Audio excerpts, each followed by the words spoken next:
Bonjour tout le monde, donc Bruno du Bracket Show en direct à la première journée de Kung Fu. Donc une autre entrevue, j'ai avec moi Christophe en ce moment. Bonjour Christophe. Oui, bonjour. La première chose, tout d'abord, tu peux peut-être nous parler de toi un peu, qu'est-ce que tu fais? Alors je m'appelle Christophe Villeneuve, je suis consultant et architecte pour l'entreprise Atos, service open source. Et je suis aujourd'hui présent pour parler d'une technologie réalisée par Mozilla, poussée par la fondation Mozilla, c'est-à-dire la réalité virtuelle, la réalité augmentée et le mix réalité. Ma conférence d'aujourd'hui était sur cette thématique. Pourquoi parle-t-on de réalité augmentée, réalité virtuelle et réalité mélangée, ou le XR tout simplement, le WebXR. Le WebXR pour dire qu'on peut emmener des pages web dans de la réalité augmentée, de la réalité virtuelle. Comment ça se comporte? Ça se comporte de la manière que, à partir d'une page web, HTML, HTML5 tout simplement, on rend compatible, on charge une librairie, un framework. Ce framework va interagir, va faire relais entre les frameworks JavaScript et la partie hardware. Hardware, la partie matérielle, c'est-à-dire la caméra, le touchpad, la communication de tout ce qui est audio, le son, la voix, le XR. Tout ceci, ce sont des API validés par W3C qui seront directement interprétés par le navigateur. Grâce à cela, on peut envoyer des pages, des notifications à partir venant d'un site marchand, d'un back-office, quelle que soit la technologie, et de le pousser vers un front, c'est-à-dire dans un navigateur. Le but de ceci, c'est d'afficher des notifications géolocalisées ou pouvoir aider à se promener dans la rue pour se diriger à gauche, à droite, grâce à la réalité augmentée fournie par la caméra, où dessus on va pouvoir ajouter des notifications. C'est une application parmi tant d'autres. L'application que j'ai montrée aujourd'hui était pour comment communiquer, envoyer des notifications à partir d'un site web venant d'un back-office comme Drupal, qui est un CMS, mais on aurait pu le faire sous une autre application, sous un autre langage, pour envoyer les messages. Moi, ça me fait penser rapidement comme ça, le genre d'application qu'on pourrait voir avec ça, ce serait par exemple pour des gens qui ont des allergies alimentaires, qui pourraient par exemple aller à l'épicerie puis voir facilement, surtout avec du data en arrière qui serait analysé, quels produits sont allergènes ou non pour vous. Est-ce que c'est le genre d'application qu'on pourrait voir avec ça? Alors, concernant l'application liée spécifique comme de l'allergie, allergie alimentaire, c'est tout à fait réalisable.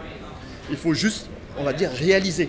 Mozilla, la fondation Mozilla, fournit l'API, le framework, qui est libre d'accès, qui est en CC0, à destination des développeurs et des applications. C'est-à-dire qu'on peut utiliser le framework directement dans son application web et d'interagir avec une base de données. Donc il existe énormément de projets qui fournissent les contenus des aliments allergènes ou contenus de composition, décomposition des produits alimentaires et de pouvoir ensuite après communiquer. Donc une API qui permet d'appeler une base de données libre, on ne va pas les citer, mais moi je les aime bien, c'est Open Food Fac, qui est une application réalisée par une fondation qui est libre, qui propose une base de données de la décomposition de tous les aliments et dessus, à travers des API comme avec du WebRTC, du WebAssembly pour compresser les données, on peut l'associer avec ce framework. Le framework de Mozilla s'appelle Frame, A-F-R-A-M-E, et de l'envoyer dans une page web. Et à partir de là, on peut géolocaliser avec une autre librairie complémentaire et suivant où on se trouve ou qu'on regarde le produit à travers le QR code ou l'information, on pourrait obtenir l'information en temps réel de ces problèmes d'allergènes. Donc oui, c'est tout à fait possible. Il faut juste que on lance l'appel. Le faire, voilà. Donc si quelqu'un a envie de contribuer, de lancer le projet, eh bien tout est déjà présent. Les API, l'API avec Frame, l'API qui existe pour pouvoir communiquer avec la base de données de des millions de produits et d'interagir ensemble et de faire une page web ou une application libre d'accès et puis après s'en servir. D'un point de vue technologique, est-ce que vous avez un peu les détails de comment tout ceci est réaliste? Parce que c'est quand même, on s'entend que on n'est pas à l'époque des pages web statiques d'il y a quelques années quand même, mais comment c'est possible de réaliser ça?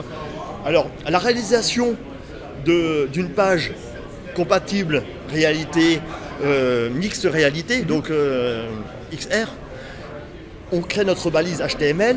Dans notre balise, dans notre page HTML, dans notre en-tête, on va faire des include script, donc pour appeler la librairie, une ou plusieurs librairies, si on veut que ça soit du texte, si on veut des images, du HTML, du WYSIWYG, etc.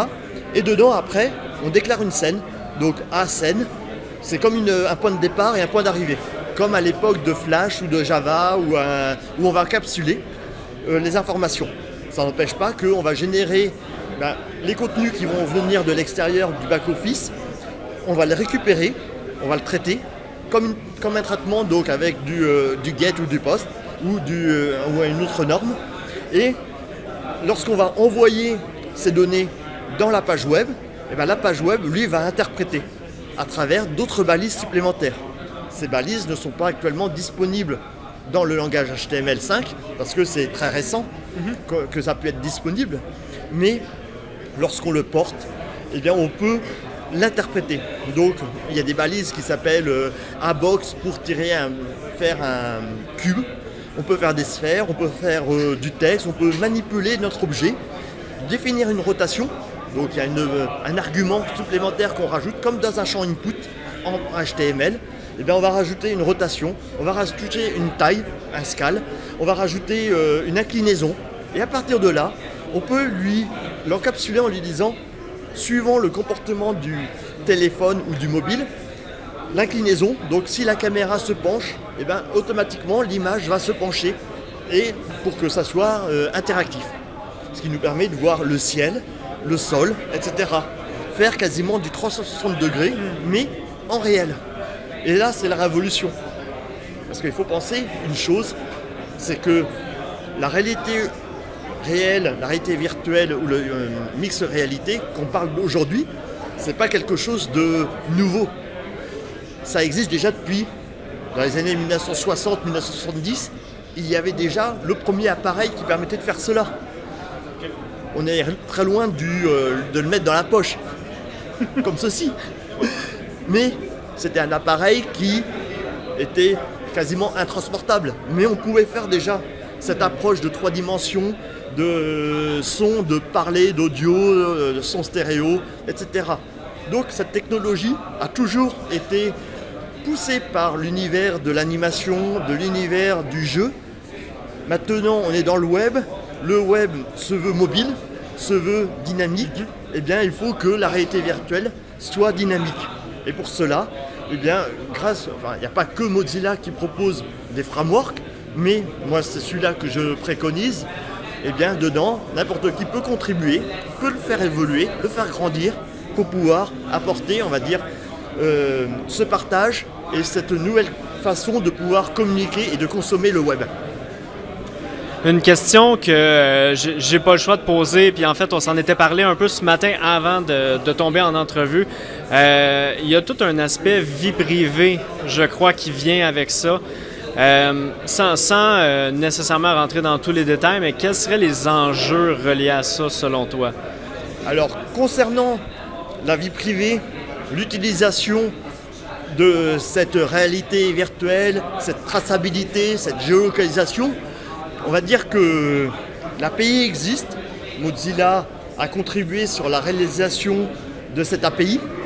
Après, ce sont les utilisateurs ou les sociétés qui vont générer le business qui en sont les responsables. Nous, on fournit l'application comme le langage HTML et après l'utilisation qui suit derrière, on n'est plus le maître.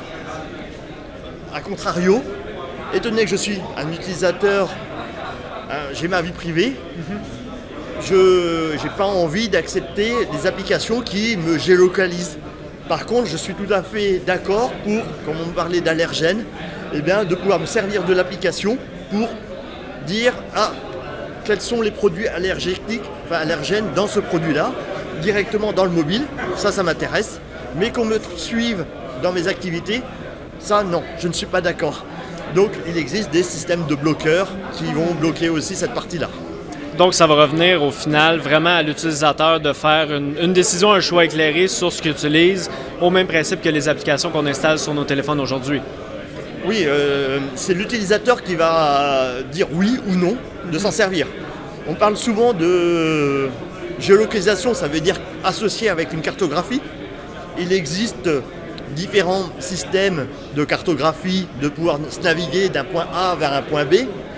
Eh bien, ce mode-là, il existe OpenStreetMap, qui est une solution de mapping de cartographie libre de droit, qui, eux, ne tracent pas du tout la personne. Ne géolocalisent pas. Ils vont géolocaliser parce que ça va être local, comme d'autres moteurs de recherche. Ils vont dire la cartographie est à distance, mais il n'est pas sur nos serveurs, par rapport à d'autres moteurs de recherche ou d'autres compagnies qui vont géolocaliser et suivre les personnes. Cette approche est à double tranchant, mais la réalité virtuelle n'est pas associée à la vie privée. Il faut penser que c'est une évolution technologique qui va générer de nouveaux emplois. Le nouvel emploi, ça va être l'éducation, les achats en ligne, mais aussi les formations ou l'assistance. Imaginez que vous avez besoin d'assister quelqu'un à distance sur un problème médical ou sur les avions, sur un moyen de transport. Ça évite d'envoyer une personne sur un temps de transport long pour pouvoir faire les réparations. Que si un technicien et quelqu'un qui a beaucoup plus d'expérience à distance, à travers le casque, peut directement se aider ou quelle est l'opération à manipuler pour réparer une pièce matérielle, une usine. Lorsqu'on imagine une usine, une chaîne de production, quel que soit le produit, si la chaîne est arrêtée, ça veut dire que l'entreprise elle est coincée, elle est en chômage technique.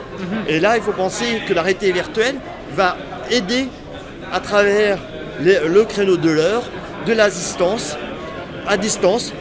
La personne qui est sur place mettra ses lunettes, pourra effectuer les réparations sur les conseils de la personne qui se trouve à des milliers de kilomètres. Et là, la réalité virtuelle, ça c'est utile par rapport à la particularité de touchant la vie privée, qui est une dérive, mais le but premier, c'est de pouvoir aider l'assistance et aider l'être humain à mieux résoudre ses problèmes de tous les jours. Donc, une belle révolution à venir. C'est bien ça. Donc, merci tout le monde. Ça conclut pour l'entrevue avec Christophe Villeneuve. Donc, merci beaucoup de ton temps, Christophe. Merci. Et au plaisir. Au plaisir. Merci à vous. À bientôt. Merci.